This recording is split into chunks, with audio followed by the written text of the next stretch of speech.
Welcome back. Here, Lainey at Harvick Farms. I'm excited because today I get to share with you my 5 gardening mistakes I will never make again. And these are some doozies. Save yourself the headache and the wasted money by avoiding these common beginner gardening pitfalls. Let me set the scene for you so you know how bad it could possibly get. It was my first year gardening. I had big dreams. I was going to feed my family fresh veggies all season long and maybe even have some left over to share with my friends. Well, somehow I managed to kill $300 worth of plants in just 1 week. I felt like a failure. I thought I was doing everything right, preparing the soil and watering when it looked dry, fertilizing monthly, but I realized there are a few things I did wrong. Good intentions don't grow vegetables. And let me repeat that. Good intentions don't grow vegetables. So here is my advice to you so you won't waste time, money, and sanity this season. Mistake number 1 is planting too early. It's exciting when seed catalogs, especially that Baker's Creek catalog, arrive in the winter and I find myself dreaming about fresh tomatoes and peppers in February. So I bought some tomato seedlings and I proudly planted them in my garden. Just one little problem though, the last frost in my area isn't until late April, but I couldn't wait. Then went into the ground mid-March and what happened next was devastating. One morning I woke up, frost covering my tomato plants. Since I had planted them too early, their roots didn't have time to establish, and therefore there goes all my plants. They are done. Now I wait patiently until the last spring frost to plant my warm season crops. This is your average last frost date map for the United States. If you live outside the US, just do a quick outline search for your region. A general rule of thumb is to plant tomatoes and peppers until the soil temperatures are at least 60 degrees Fahrenheit. Meanwhile, cold, hardy greens like spinach, kale, and lettuce can go in much earlier. And if you don't have a soil test, I recommend getting a soil test at the very beginning to check fertility.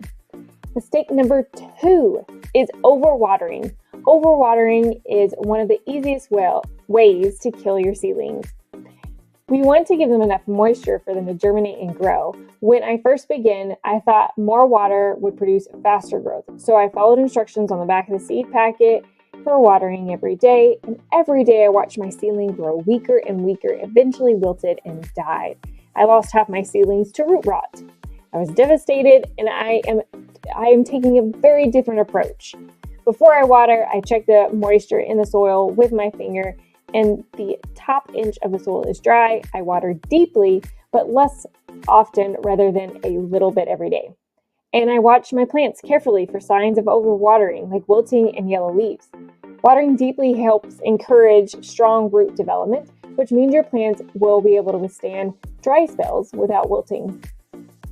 Mistake number 3 is ignoring the soil and spacing. This is a lesson I learned the hard way. After my seedlings were in the ground, I noticed they weren't growing as well as expected.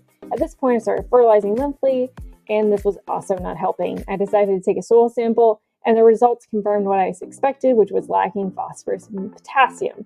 I had to plant bush beans and beets and carrots. I planted them too close together.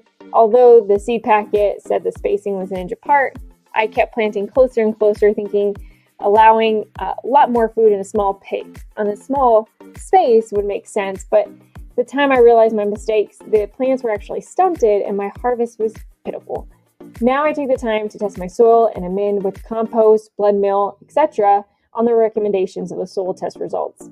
I also give my plants plenty of room to grow, and each plant, for instance, if a bush bean has said it was 18 inches apart, I do that instead of 6 inches that I was giving them. I notice I left spaces between the rows as well. And for a couple of reasons, I allow those rows in between so I can tend to garden. And second, it makes weeding easier. Plus, if you have pests and weeds and you need to spray some neem oil or hand weed in the entire row instead of having to reach over in between. Mistake number 4 is skipping mulch. My garden was doing okay, and I was watering consistently, fertilizing and weeding, but I really noticed a decline after I was weeding one day and got lazy on the mulching. The next thing I know, weeds were overtaken, my garden and soil was drying out almost every day, and every single day I was spending my precious time watering and weeding. So I had mulched these rows, and I was able to go several days without watering, and weeds were pretty much gone. I spent far less time weeding and watering for the rest of the summer, and eventually that mulch and the straw that I've used has broken down and add organic matter to my soil. I also use leaves and grass clippings as mulches too, which I highly recommend. Mulch saves you time, conserves water, and adds organic matter to your soil, so win-win-win.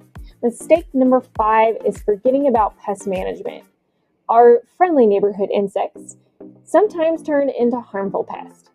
Aphids in particular suck the life out of plants and quickly spread disease. They love cabbage and broccoli and cauliflower. Ladybugs are a gardener's best friend. They tend to feast on the aphids, which is great. If you don't catch your pest problems early, they can quickly multiply and cause real damage.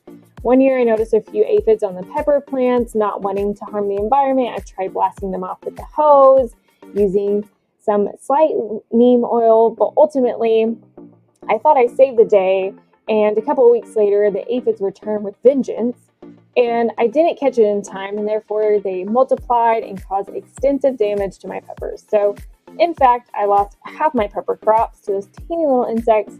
Now I infect my plants weekly during the growing season, if not daily.